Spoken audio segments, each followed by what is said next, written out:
and welcome to our video on the Florida Standards Assessments. My name is April Godwin, and I am the Content Area Specialist here at Bellevue Middle School. Today, I would like to take the opportunity to talk to parents in the community all about FSA testing. So the first thing we're going to talk about is all the FSA information you may need to know, some FSA resources, and some tips and tricks on how you and your students can prepare for the FSA. So let's start out with who takes the Florida Standardized Assessment. Then we're going to talk through what is the Florida Standardized Assessment and why do our students take it? And then when and where will your students take their assessment? So who takes the Florida Standardized Assessment? In the state of Florida, all students grades 3 through 10 take both the reading and the math FSA. In grades 4 through 10, students engage in the writing FSA. Grades 5 and 8, students will participate in the Science NGSSS assessment. And in 7th grade, our students participate in the Civics EOC. So you may be asking yourself, well, what is a Florida Standardized Assessment? Well, this test helps us measure our students' proficiency. And so this test is consisted of content standards, and we evaluate what students are able to know and do with those content standards.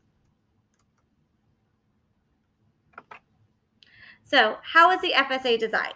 So what do students need to know and what do they need to be able to do?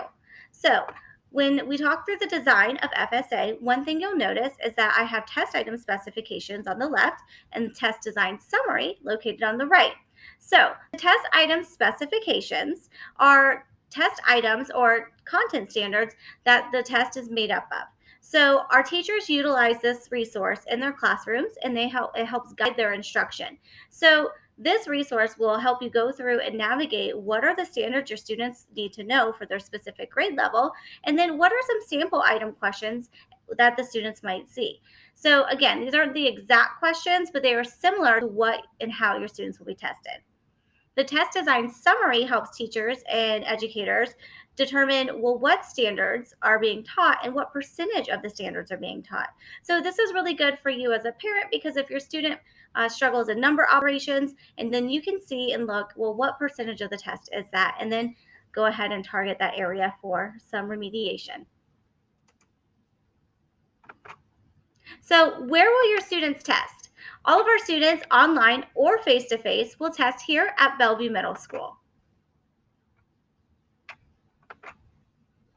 Next, let's talk through when your students will test. So coming up this week, our students will be engaged in the FSA reading assessment that will take place both on May 3rd and May 4th. Then next week on May 10th and 11th, all students 6th through 8th grade will take session 1 and session 2 and 3 of our mathematics FSA, unless your student is in algebra or geometry, and then they will take their FSA EOC for those courses on May 13th and 14th. Then on May 17th, we have our FSA for civics, our EOC for civics, and our science assessment. So these are all the testing dates coming up this month. So let's move on to some FSA assessment resources and tips. So within this slide, I have several resources for you. So one of the first resources are those test item specifications and the test design summary that I spoke of earlier. The next one is the FSA practice assessments that you and your students can utilize.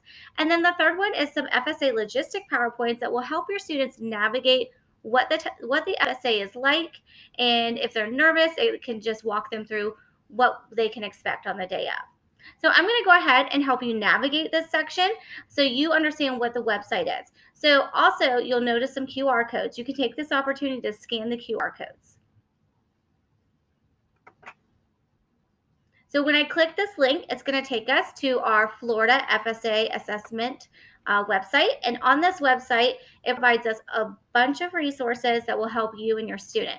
So when you first look at this, it does seem a little overwhelming. There's a lot of information.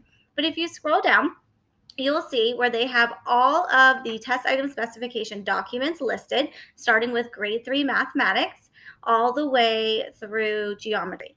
So if you select one of these links, it'll pull up those test item specifications. So I'm going to go ahead and click grade 6 mathematics so you guys can look at it and we can preview it together. Also notice that on this website, we also have some ELA test item specifications. So once you click that link, it's going to take you to this document that houses all the information about the test items. So as you scroll through this, you'll notice there's a lot of information about the different types of questions, about the mathematical practices, and it's going to get to standards and some sample problems for us. It's also going to talk a little bit about reference sheets. And these reference sheets are really important because it talks through some of the formulas that the students may have access to and some of the formulas that they won't. So on this first page right here, as an example, this is a standard for 6th grade mathematics on ratio and proportion. And so right here underneath the content standard, you will see that it outlines, well, what are we asking our students to be able to do? So we want them to be able to understand the concept of a ratio and use ratio language to describe relationships between two quantities. So that is a specific 6th grade skill that your students in 6th grade should be able to do. And so below, it gives the assessment limit, and then it tells you that our 6th graders do not use a calculator. And then finally, we have a sample problem that gives you an idea of what the questions may look like.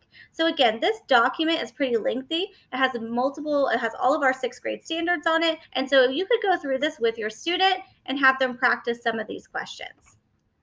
Now, going back to our PowerPoint, our next resource is the FSA Practice Assessment. This is another document.